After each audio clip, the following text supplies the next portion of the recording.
Yo, what is going on YouTube? I am Germ here. As you guys can see up on the screen today, we're going to be talking about Treatz because he had some big news come out, and this is honestly some big news coming out of the LEC in general. I don't think it's super surprising news. I think it is news that probably a lot of people expected, if not a lot of people already knew, but it still is interesting to hear, and there still is a lot of stuff to talk about here. Obviously, we know that Treatz was a very good support in the spring split of 2021. He was actually an MVP candidate. He actually took SK all the way to the playoffs. And then in summer, they had the brilliant idea of role swapping him to jungle. He was down for it. Super weird, super strange. It came at the same time that Bwipo was role swapping to jungle, and obviously that Bwipo jungle did work out very well. And Treatz was not a bad jungler at all. He had a decent split, but obviously things did not work out for SK. And in this video today, we're going to be talking about what the future has in store, both for SK and for Treatz, and I actually think it's very interesting. So definitely drop a like if you guys do enjoy this video. I would appreciate it so much. Subscribe to stay up to date on all my latest content, and consider checking out my Patreon, patreon.com/IamGerm. I think tomorrow I'm going to be recording the first podcast episode live, and then those VODs are going to be going up on the Patreon, so if you want to check that out, definitely do so. So yeah, here we go. Again, if we take a look at the LEC Spring, SK, this is with Treatz at support, went 8-10. They made the playoffs. They lost in the first round of the playoffs, but still, for SK, a young team, an inexperienced team to have made the playoffs, and for Treatz to be in that MVP candidate conversation was super cool. It was an awesome split, and then they were kind of like on the come up. It was going to be interesting to see how they'd be able to build on that going into the summer, to see how they'd be able to make things work. But then again, going into summer, the general manager or the team coaching staff, whatever, had the brilliant idea of, we're going to kick our rookie jungler, we're going to move Treatz to jungle, our MVP candidate support that led us to the playoffs, we're going to move him to jungle, our coach is going to go to support, and that's going to increase our chances of not only making playoffs again, but getting a higher seed in the playoffs. Because if you look at it, Schalke above them, they had a bunch of changes. They sold off Abadage, they got rid of Gilius. Schalke was expected to be a little bit worse. So honestly, even if things just stayed the same, it was likely that SK was going to be moving up a spot in the LEC. Yes, Misfits was there. They were still strong. They were probably going to be better. Vitality was probably going to be better. But there were some chances for SK to make some upward moves, to have some upward momentum. And this is what they came up with. Obviously, we know how things worked out. They went 5-13. They were the second worst team in the LEC. And honestly, things did not really look good, especially early on in the split. They ended up, bringing in an actual support, not having their coach play support. But Treatz was still in the jungle for the entire split, which was just super weird. And this was super weird to me for a couple of reasons. One, he was one of the best supports in the league. Him being support was a reason why SK won so many games in the spring. But also, when we take a look at the LEC contract database, this was Treatz' last split with the team.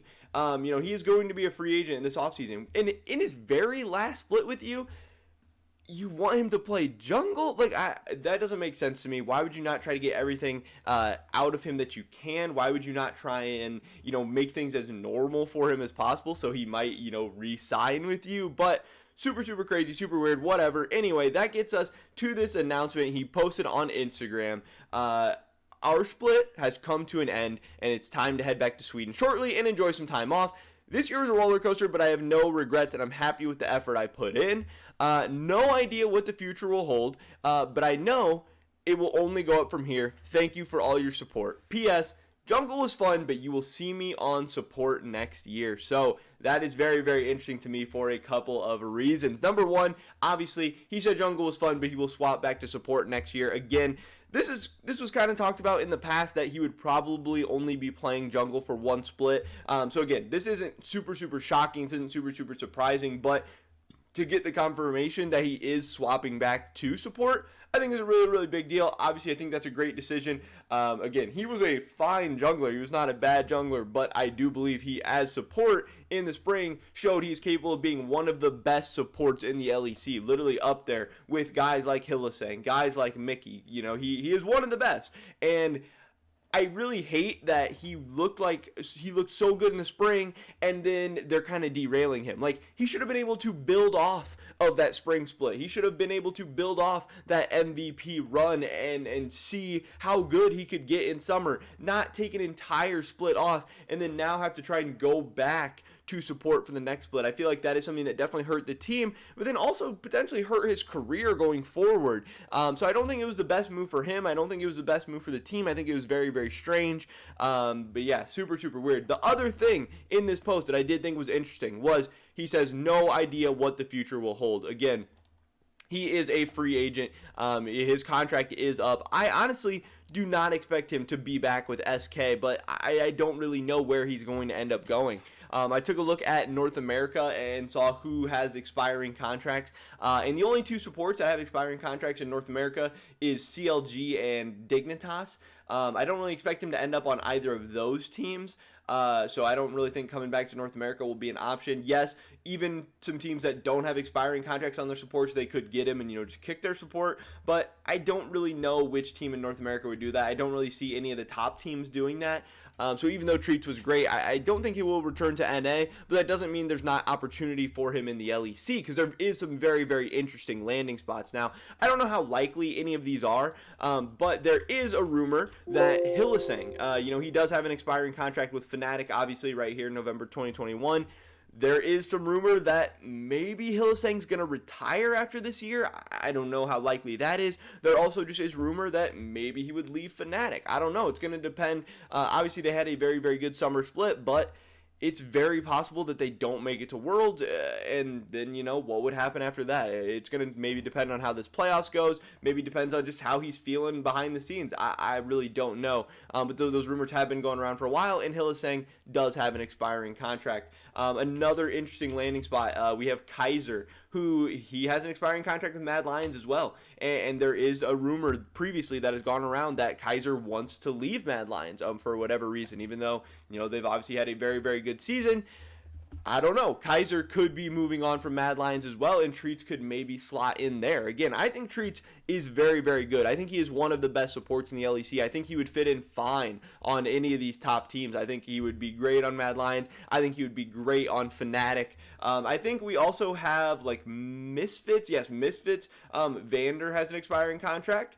That would be interesting. Treatz on Misfits. Also, I think a name that's being thrown around a lot is Team BDS, where, they are a new team coming into the LEC. They're going to be looking to build a new, exciting roster. Treatz could be a very, very interesting player for them to grab and kind of build their team around. But, either way, the big news coming out, again, is that Treatz is a free agent. He doesn't know what the future has in store. It looks like he is going to be, exploring his options in free agency. I don't expect him back on SK, especially after this last split and the disaster that their management was. I wouldn't really recommend anyone to go to SK. And he is going to be role swapping back to support for the 2022 season. I think that's a great decision. And honestly, I'm so excited for that. I'm so excited to watch him play support again, because it was so fun and exciting to watch him in LEC. He's one of my favorite players, coming over from North America, coming over from TSM, and seeing him be a beast in the LEC. I want to see that again. So I'm hyped. I'm excited. Pretty much it for this video today, guys. Tell me, drop a like if you do enjoy it. I would appreciate it so much. Leave a comment down below. Where do you think Treatz is going to end up in 2022? I'd love to hear your guys' thoughts and opinions. Subscribe to stay up to date on all my latest content. Hopefully catch you guys in the next one. But until then, peace.